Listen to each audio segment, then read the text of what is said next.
এই রাস্তাটা হচ্ছে ঢাকা সিলেট পুরাতন মহাসড়ক। আর এই জায়গাটি হচ্ছে জগদীশপুর তেমনিয়া মোড়। এক সময়ের এই জায়গাটি খুবই জনপ্রিয় ছিল এবং ব্যস্ত ছিল। এই রাস্তা দিয়ে যখন ঢাকা সিলেটের গাড়ি চলাচল করত তখন এই এলাকাটা অনেকটাই ব্যস্ততম ছিল। পাশাপাশি জগদীশপুর তেমনিয়া মোড়টি মানুষের ভরপুর থাকত। কালের বিবর্তনে, সময়ের পরিবর্তনে এক এক জায়গা এক এক রকম রূপ ধারণ করে। যেহেতু নতুন ঢাকা সিলেট মহাসড়ক হয়েছে, এখন এই জায়গাটি অনেকটাই নীরব নিস্তব্ধ থাকে। আমরা এখন যাব জগদীশপুর তেমনিয়া মোড় থেকে সাতচুরি জাতীয় উদ্যানে। সাতচুরি জাতীয় উদ্যানে যাওয়ার আগে জগদীশপুর তেমনিয়া মোড় হতে তেলিয়াপাড়া পর্যন্ত যে রাস্তাটি একসময় খুবই ব্যস্ত ছিল, এই রাস্তা দিয়ে গাড়ি রাইড করে যাব এবং রাস্তার দুপাশের দৃশ্যগুলো অবশ্যই আপনাদের দেখাবো।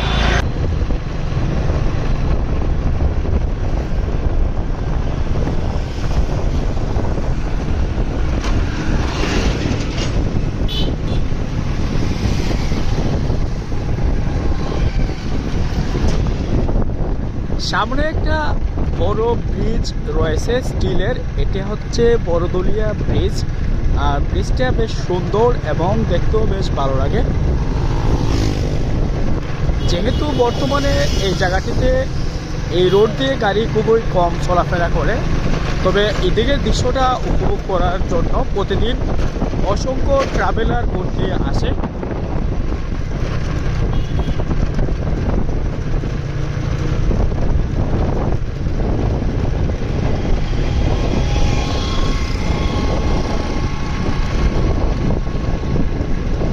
এই রাস্তা দিয়ে যদি সোনারঘাট যান তাহলে সোনারঘাট 24 কিলোমিটার, পাল্লা স্থলবন্দর 34 কিলোমিটার।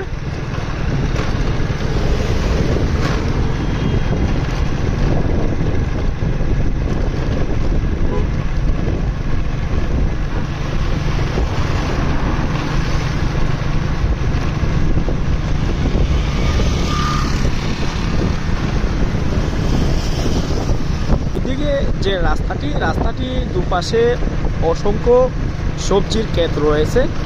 এগুলো হচ্ছে সিম ক্ষেত।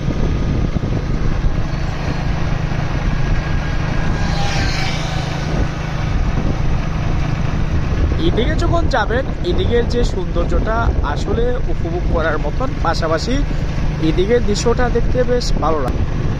সময় পাইলে মাঝে মধ্যে এদিকে আমি ঘুরতে যাই। আর এদিকে যখন ঘুরতে যাই তখন এদিকের যে দৃশ্যটা আমি খুব ভালোভাবে উপভোগ করি। কারণ হচ্ছে এদিকের দৃশ্যটা ছবির মতো বাঁধিয়ে রাখার মতো দৃশ্য আমার কাছে মনে হয়। যারা এদিকে যান নাই অবশ্যই যেতে পারেন।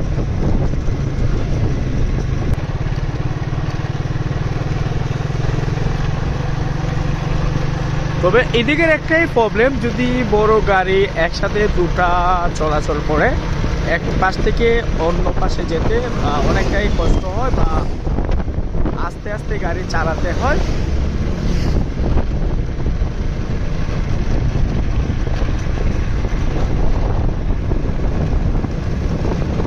রাস্তার দুপাশে যে গাছপালাগুলো আছে অনেক সুন্দর সুন্দর স্বর্ণলতা রয়েছে। পাশাপাশি এই অঞ্চলে অনেকগুলো ইন্ডাস্ট্রি রয়েছে।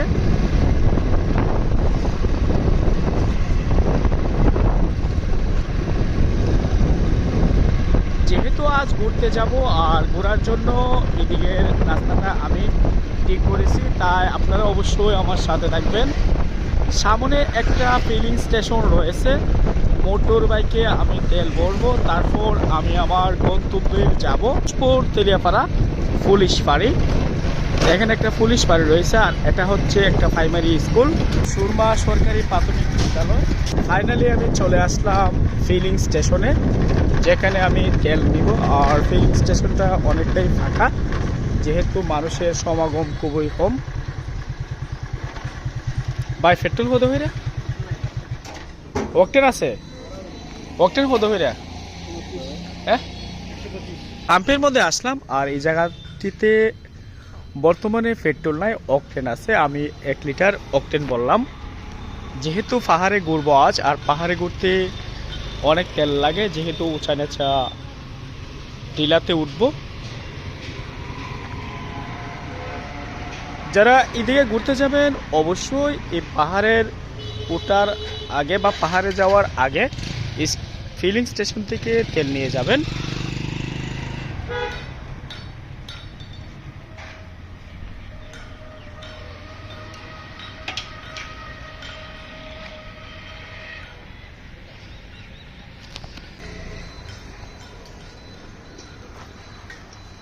ফিলিং স্টেশনের পাশে হচ্ছে নহাটি, আর নহাটি মোড়টা বেশ জমজমাট থাকে। এখানে সকালবেলা সবজি বিক্রেতারা সবজি বিক্রি করে এবং পাইকারি যারা কিনতে আসে এখান থেকে সবজি নিয়ে যায়। আমি নহাটি মোড়টাও আপনাদের দেখাবো। এটা হচ্ছে নহাটি মোড়। আমি এখন নহাটি মোড় হয়ে তেলিয়াপাড়া যাব এবং তেলিয়াপাড়া থেকে সাতচুরি জাতীয় উদ্যানে যাব, আর চা বাগানের দৃশ্য আপনাদের অবশ্যই আজ উপভোগ করাবো। নহাটির এলাকাবাসী যারা আমার এই ভিডিওটি দেখবেন অবশ্যই ভিডিওটি শেয়ার করবেন, পেজটি ফলো করবেন।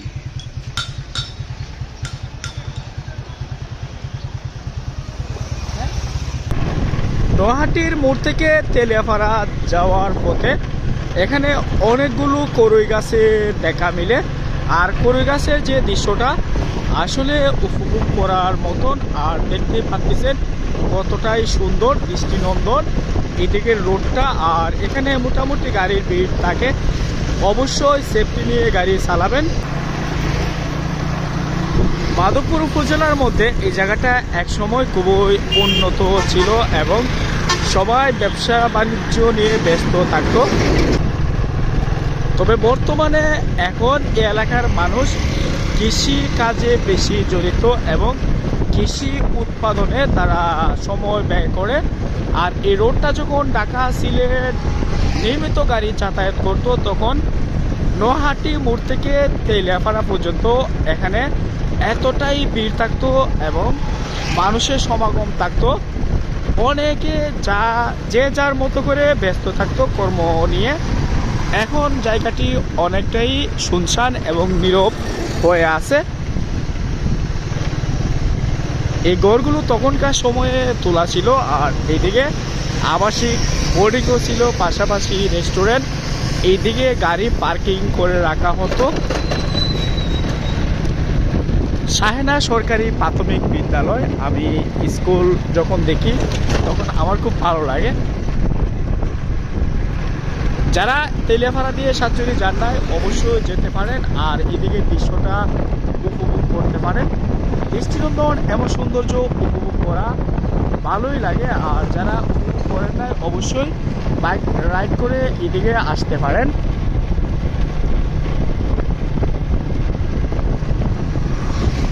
আমরা গ্রাম থেকে হাওড় থেকে দেখি পাহাড় শহর, আপনাদের জন্যই কিন্তু আমরা ভিডিও বানাই। তেলিয়াপাড়ার এমন দৃষ্টিনন্দন সৌন্দর্য যারা উপভোগ করেন নাই অবশ্যই উপভোগ করতে পারেন।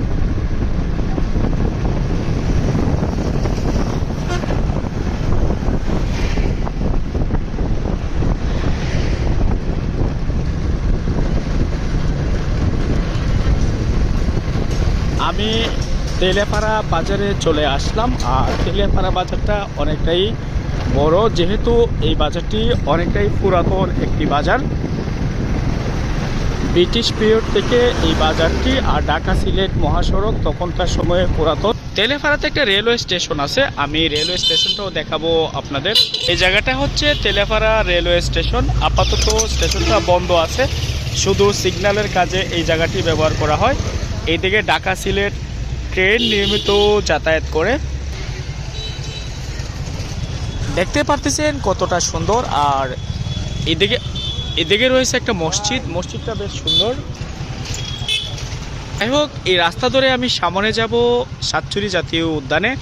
আর সাতচুরি জাতীয় উদ্যানে যাওয়ার আগে অর্থাৎ তেলিয়াপাড়া পার হওয়ার পরে এইদিকে অনেক সুন্দর সুন্দর চা বাগানের দৃশ্য দেখা মিলে। আর পর্যটক বিকেলবেলা চা বাগানের দৃশ্য উপভোগ করতেই আসে।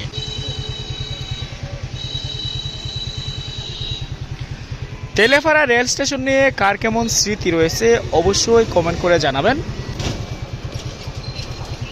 তেলেফাড়ার এমন দৃশ্য উপভোগ করতে চাইলে অবশ্যই আমার সাথেই থাকবেন, পেজটি ফলো করবেন। তেলেফাড়া রেলওয়ে স্টেশনের পাশে বা মসজিদের পাশে রয়েছে এই চায়ের স্টলটি বেশ সুন্দর। আর আমি মাঝে মধ্যে এখানে চা পান করতে আসি, আর এখানে চা বেশ মজা এবং টেস্ট আছে। চা হাতে পেয়ে গেলাম, এখন আমি চা পান করব। তেলিয়াপাড়া বাজার থেকে আমি এখন যাচ্ছি সাতচুরির দিকে, অর্থাৎ এই রোডটি ধরে যদি পাহাড়ের চা বাগানের দৃশ্য উপভোগ করতে চান অবশ্যই এই রোড ধরে যেতে হবে। আর এই রোডটা এতটাই সুন্দর। আমি এখন বাজারের অংশে আছি, তাই বোঝা যাচ্ছে।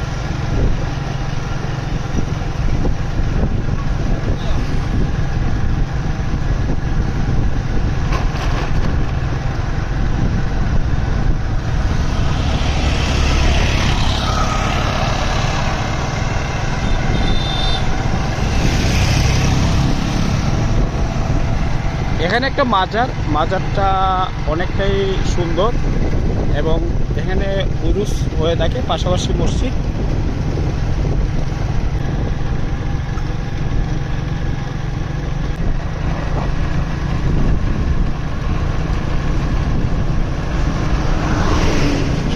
তেলিয়াপাড়া বাজার থেকে আধা কিলোমিটার পূব দিকে আসলেই চা বাগানের দেখা মিলে। আমরা যেহেতু আজ চা বাগানের দৃশ্য উপভোগ করব এবং তেলিয়াপাড়া সুরমা যে চা বাগানগুলো আছে এই চা বাগানগুলোর কয়েকটি পাড়া মহল্লাতে প্রবেশ করব। এদিকে হচ্ছে একটা চায়ের স্টল, খুবই মজাদার চা বানিয়ে থাকে।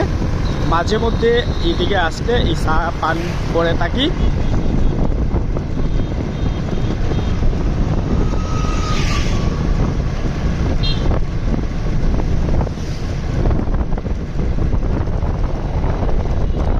আশেপাশের বাড়িঘরগুলো চা শ্রমিকের পাশাপাশি বাঙালিদের, তারা মিলেমিশে বসবাস করে থাকে।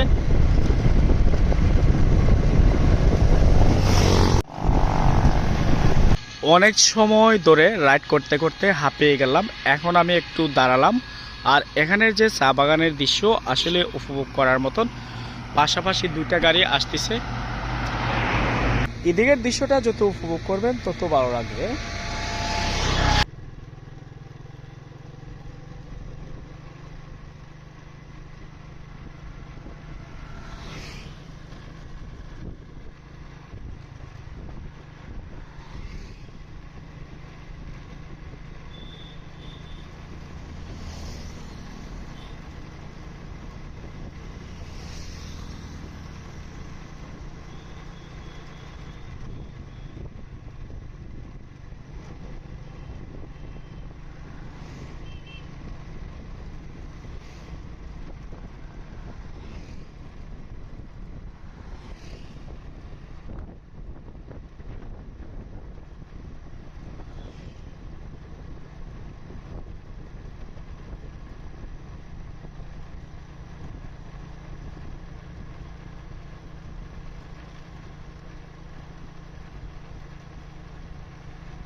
এদিকে রাস্তার আঁকাবাঁকা দৃশ্য, চা বাগানের দৃশ্য, সব কিছু মিলে আসলে উপভোগ করার মতন। যারা এদিকে আসেন না অবশ্যই এদিকে দৃশ্য কতটা সুন্দর সেটি বুঝতে পারবেন না। মাঝে মধ্যে এদিকে আমার আসা হয়, তাই এদিকের দৃশ্যটা খুব ভালোভাবে উপভোগ করতে পারি আমি।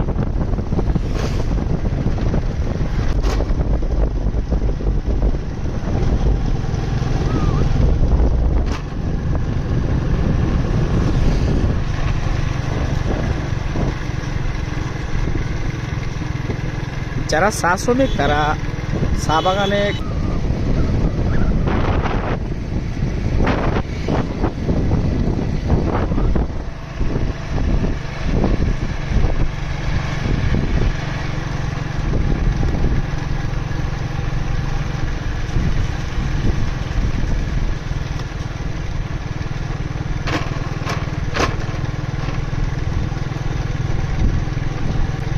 চা শ্রমিকেরা চা বাগানে কাজ করার পাশাপাশি তারা গরু, ভেড়া, ছাগল পালন করে, আর এগুলো পালন করতে বেশ সহজ।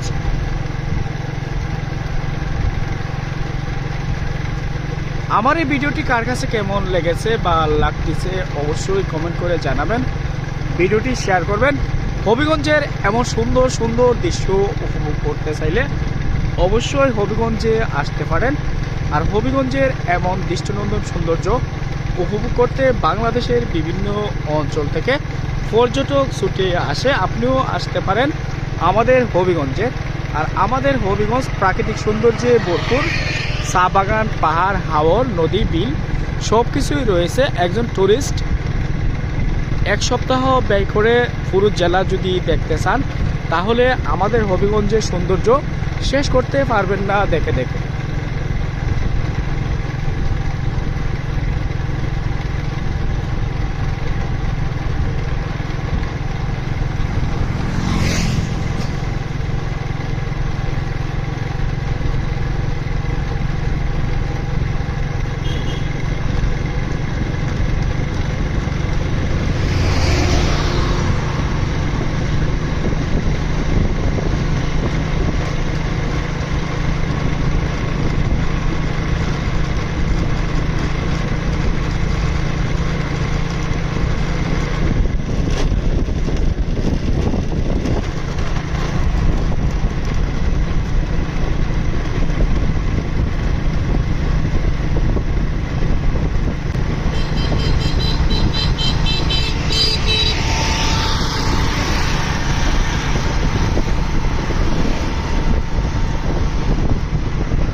এই জায়গাটা হচ্ছে একটা ভাস্কর্য, আর ভাস্কর্যটা বেশ সুন্দর, আর এদিকে অনেক টুরিস্ট আসছে। সবচেয়ে ইন্টারেস্টিং বিষয় হচ্ছে এখানে একটা চা ভাস্কর্য রয়েছে, অর্থাৎ চা পাতার ভাস্কর্য। আর ভাস্কর্যটা দেখার জন্য অনেকে এখানে স্টপেজ দেয়, এবং এদিকের যে দৃশ্যটা আসলে উপভোগ করার মতন। এদিকের যে রোডটা রয়েছে 20 নম্বর টিলাটাও বেশ সুন্দর। আর এখানে যারা আসে তারা মন ভরে চা বাগানের সৌন্দর্য উপভোগ করে।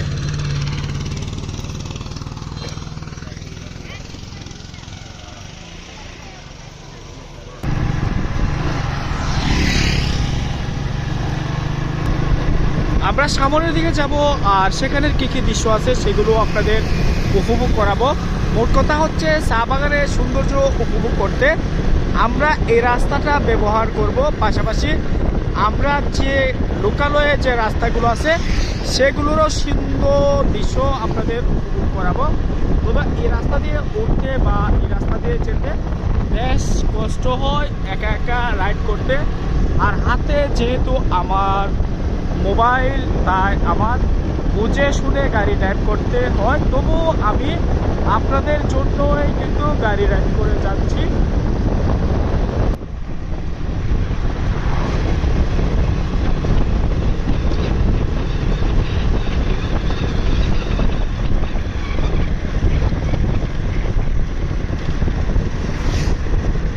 এখানে একটা স্টেশন রয়েছে দৃষ্টিনন্দন।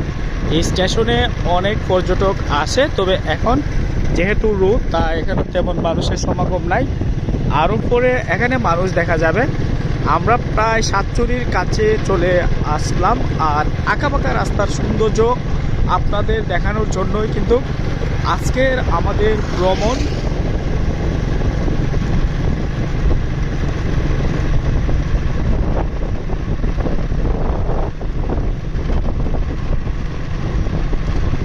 এই রাস্তাটা কতটা ভয়ঙ্কর বা সুন্দর, বাংলাদেশের আঁকাবাঁকা বেশ কয়েকটা রাস্তার মধ্যে অন্যতম হচ্ছে এই রাস্তাটা।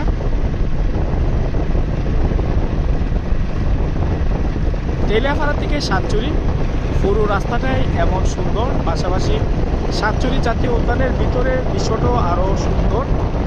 তবে আজ গহীন বনে যাব না, যেহেতু একা একা বাড়িতে আবার যেতে হবে, সন্ধ্যা হয়ে যাবে।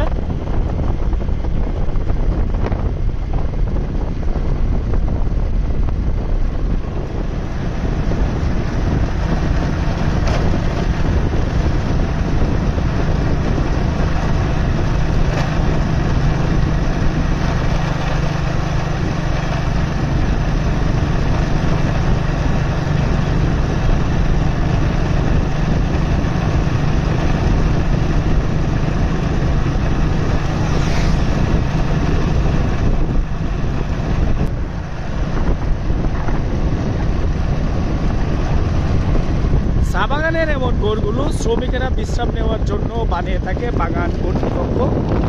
আর দৃশ্যগুলো বেশ সুন্দর, সিনেমাটিক বা ছবির মতো।